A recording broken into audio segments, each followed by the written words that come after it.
Iti panakayanak na po nga Isu Kristo kastoy iti inay palpalawag iti Misayas bauten iti daan atulag na kinuna na iti 9:16. Tamayanak iti maysa nga ubing kadatayo may isang anak a lalaki anay ted kadatayo. So di kita kapsat tinay bagbaga ket iti panagturay na may parabaw to iti abagana ket iti agdungaw magaladan to iti nakaskas daaw mga agbaga manakabalin a Dios agnanayon nga ama prinsipe iti kapya.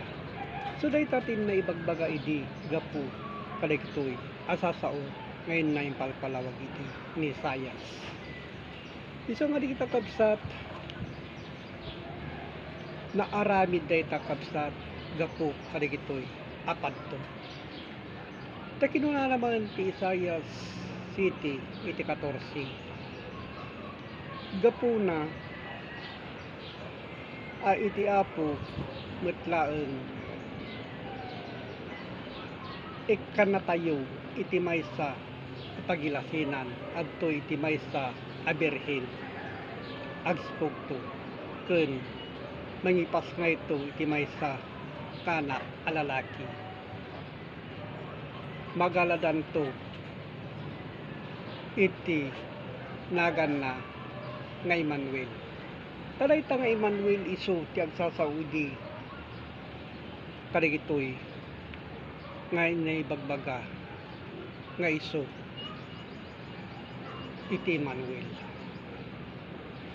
Ket kinunana iti Zacarias 12 iti gis.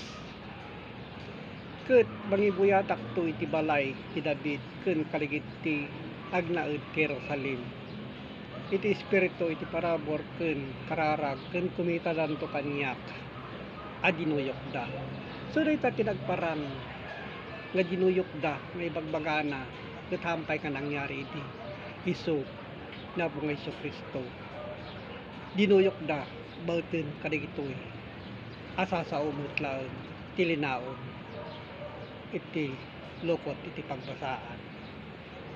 Akas agdungaw agapo iti bugbugtong nga anak a lalaki ket addanto kinapait agapo kenkuana akas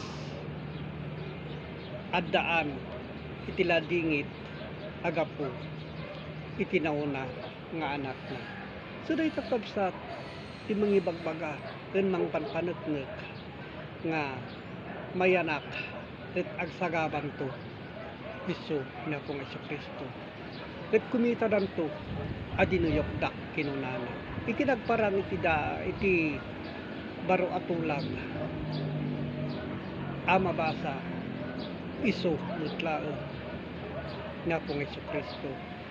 Nga mabasa iti Juan 19 iti 34. No pay kasta maysa kadagiti sondado dinuyok na iti bakrang na iti maysa apeka ket dagos arimwar ti dara ken iti danom. Iti may bagbaga nga dara isu metlaen digitoy asorsorat tinay bagbaga ket iti danom isu gapu iti sao. So nga waten ni kapsa digitoy akay papanan na tadigitoy isu ti adda kadagiti na espirituan apalawag. Isu nga ipapaabot ko kapsa digitoy gapu iti Facebook online Bible study tapno maamuan iti kaadwan digiti naanos nga agdengeg iti kay papalan na. So nga agyaman ako kapsat digitoy ket agyaman na mo iti Dios Ama manakabalin sa amin. Amen.